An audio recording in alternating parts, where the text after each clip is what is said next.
Hey YouTube, this is Kevin Bowen of Bowen Small Engine, and today guys I'm just continuing off my prior videos in regards to this 3.5 horsepower Briggs L-head cool bore from the early 70s.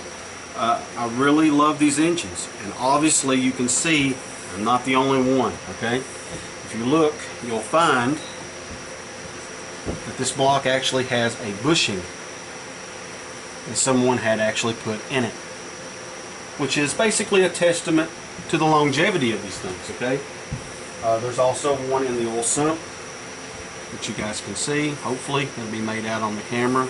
I apologize for the lighting, guys. It's not that great in here, and it's typically right now I think somewhere between 11:30 12 o'clock at night, so you can imagine it's pretty dark. But anyway, without rambling on, guys, I'm going to tell you that in order to do the valves correctly, you typically are going to be faced with issues on the exhaust anyway, that you may potentially need to put in a valve guide bushing. Now, it's not a difficult task if you have the right tools. So I'm going to provide the service kit, okay, the part number, shall we say, for the service kit, so that you can accumulate these tools. There are individual part numbers, guys, but honestly you're better off to buy the entire kit. The part number for the kit for the 1/4 inch valves is 19269, guys. And trust me, if you're going to be doing very many of these engines, it is a great investment. Alright, I bought this a number of years ago. I got a good deal on it, I forget, but just shy of $100, somewhere around there. Okay, I remember that much, and I've used them many times. But I wanted to touch base with you guys and let you see the tools. Typically speaking, guys, this is the setup, and this part number on this one is actually visible. It's 19191. And they call it, and I've got the book here. I can find it here. A reamer guide. So this is your reamer guide. This is the counterbore reamer, and its number is 19064. That's this one. You can see I put a little piece of electrical tape, and I'll get to that later as to why. This is the finish reamer, and its part number is 19066. This is the driver, and its part number is 19367. And it's basically, like I said, a bushing driver. This is the bushing that you'll be putting in.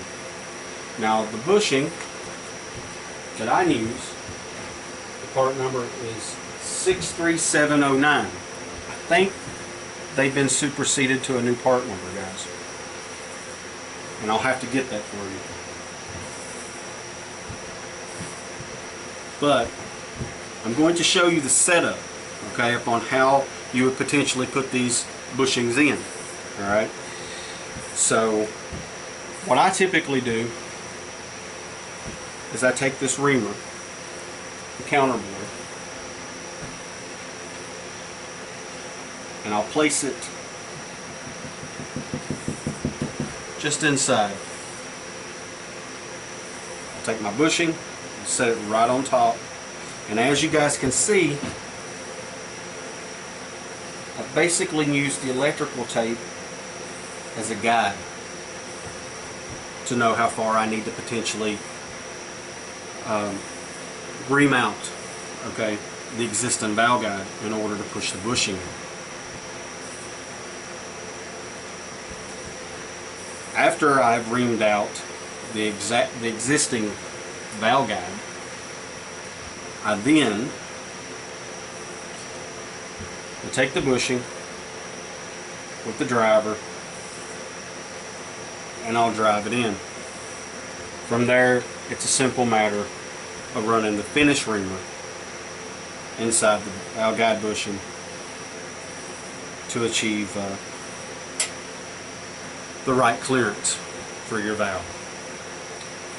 Now that doesn't seem very important, okay, but trust me, it is. For the concentricity of the valve, it's extremely imperative. So I highly recommend, guys, if you're going to be doing a lot of these engines, to get that kit. And once again, that kit, the number is, I'll give it to you again, the book unfortunately closed on me. It's 19269. It's called a valve guide repair kit. It's for servicing the 1/4 inch valve guides.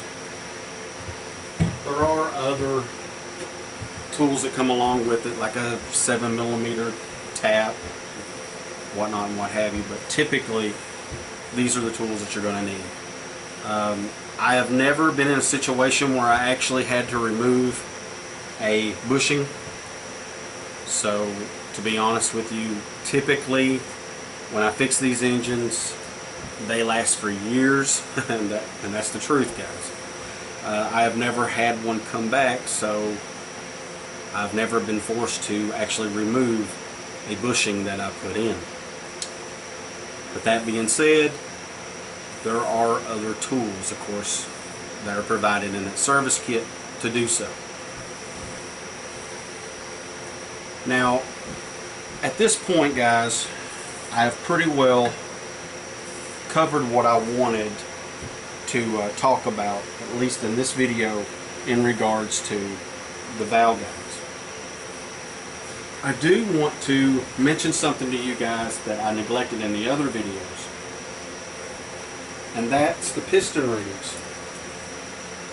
I had touched base on ring end clearance, or end gap, shall we say, for your rings, but I never actually told you guys the importance of the rings, basically the wiper rail, okay, for the oil ring.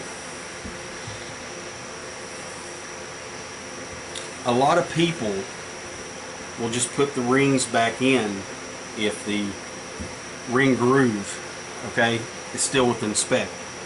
And that's okay, guys, don't get me wrong. But you will encounter situations where the ring groove will be potentially okay, howsoever the rail, the oil wiper rail, I'll try to show you guys that on camera, will be extremely sharp. Now what that does, guys, over time, when they buff theirself to a point, they will get sharp edges and they'll start lifting the aluminum on a cool bore engine.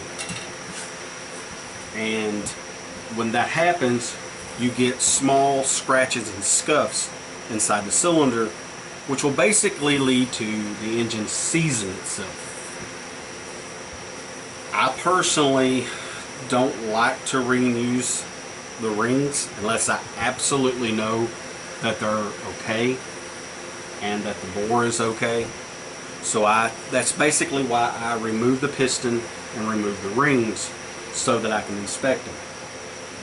Now, I'm going to admit, guys, that if you look at this piston,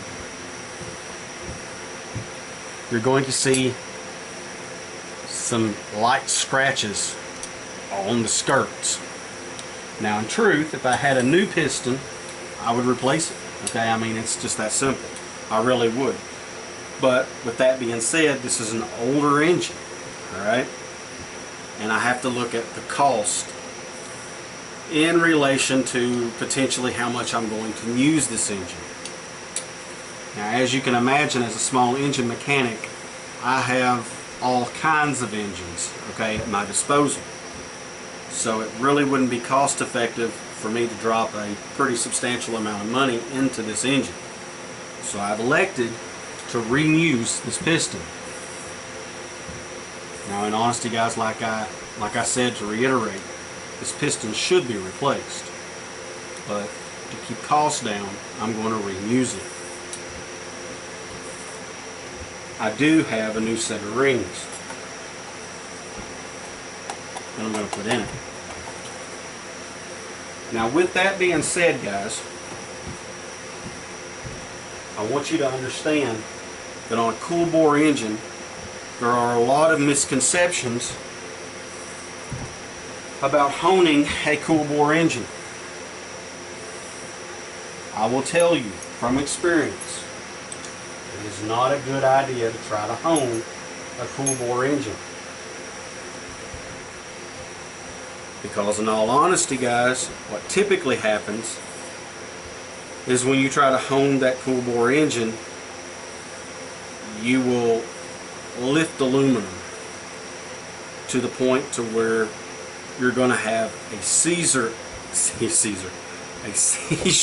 issue in the future.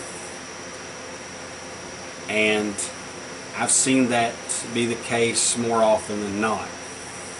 So I had a really old timer years and years ago tell me the best thing to do in a situation with a cool bore engine is to simply get a screwdriver.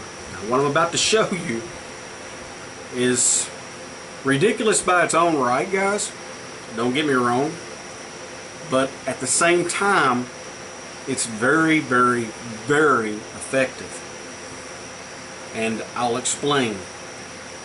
When you can take the Scotch-Brite and use it in this manner, you're basically taking down the high spots inside the cylinder. You're not really affecting whatever existing crosshatches there, but you are taking down some of those high spots, which would potentially lift and peel, leading to a, like I said, a seizure, okay, of the piston rings, which inevitably will destroy the engine. Okay.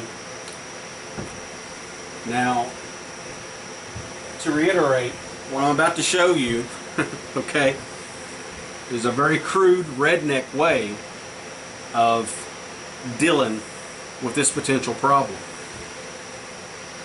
You can get, depending on the grit that you buy, a flex hone to do this.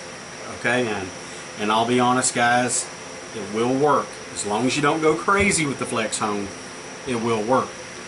But what I'm about to show you is a very crude, cheap, redneck way of, I wouldn't really call it deglazing the cylinder. Let's basically say that it's knocking off some of the high spots. It's a simple matter of finding a screwdriver,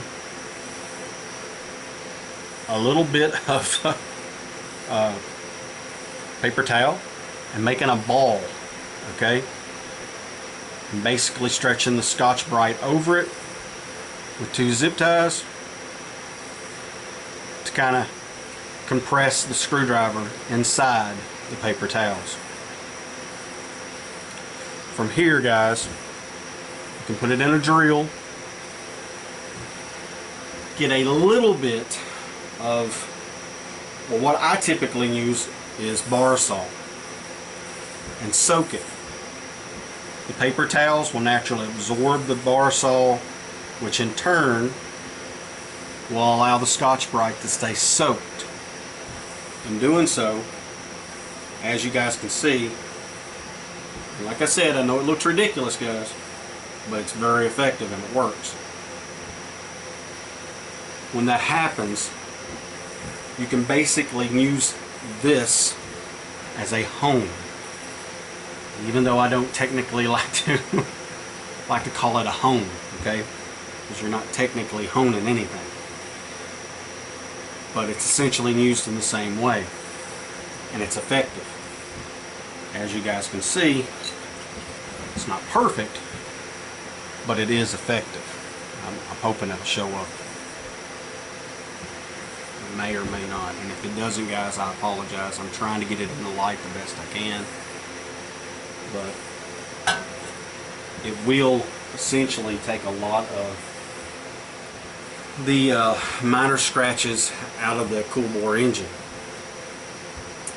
So I wanted to note that to you guys. It's a very crude way of doing it, but it's effective. It's actually very effective, and I've used this technique for years, just on cool bores. Naturally, you guys have seen that I have other hones, okay, bottle brush hones or dingleberry hones, whatever you want to call them. And I'll admit that they do an exceptionally good job, okay, with cast iron. Howsoever, on the aluminum, not so much. Most people will shy away from trying to put a crosshatch in an aluminum engine, and for good reason. To reiterate, the risk of seizure is very, very high, okay? I personally don't like using flex hones. I won't really recommend it. There are people out there that seem to have great luck with them, and to those individuals I say, you know, great. If you can use a flex hone and achieve your desired effect, who am I to criticize you, okay? But I personally have never had any luck long term with one, okay? Let's say that. I have used them, and I'll be honest, guys, the engines, they'll last for a little while, but they seem to always develop some kind of seizure, okay, where the aluminum gets peeled away from the cylinder and there's a loss of compression. So I elect to use this old school trick, okay, and I have had great success out of the engines that I've put back together using this method. Now, like I said, guys, this method is very crude, almost ridiculous by its own right, but it does work. I'm absolutely sure they probably make something, okay, that's a lot better than this crude hone, redneck hone, if you will. But for me, it's effective and it works, and that's why I'm sharing it with you guys. So without further ado, guys, I've got a valve guide that I'm going to have to put in this block, and the batteries are getting low on the camera once again, so I want to go ahead and put my valve guide in this before the battery completely goes dead. So I'm going to go ahead and end the video at this point, more or less. When I return back to this video, I'm going to have lapped the exhaust valve in, cut the seat, basically the same thing that I've done for the intake. From there, we'll start reassembling this engine after I clean it, because as you can clearly see, there's still grime, there's still dirt, okay? But that'll be a later video, okay? I'm hoping to have this engine basically put back together and in running condition within hopefully the next 2 or 3 days. I've got a busy schedule ahead of me, so I don't know how that's going to pan out, but I'm essentially going to try in the next 2 or 3 days to finish this engine up, and I will show you guys how well the engine will run. You'll actually be very amazed at how well this engine is going to run. I know you will, okay? But I just want to touch light on that and let you guys know that, you know, if the video is a little delayed, you know, forgive me, but I have mentioned that I had a stroke, okay, and I'm basically going to therapy, okay? So that's the reason there's such a long delay in these videos, okay? And I just want you guys to know that. Until the next video, YouTubers.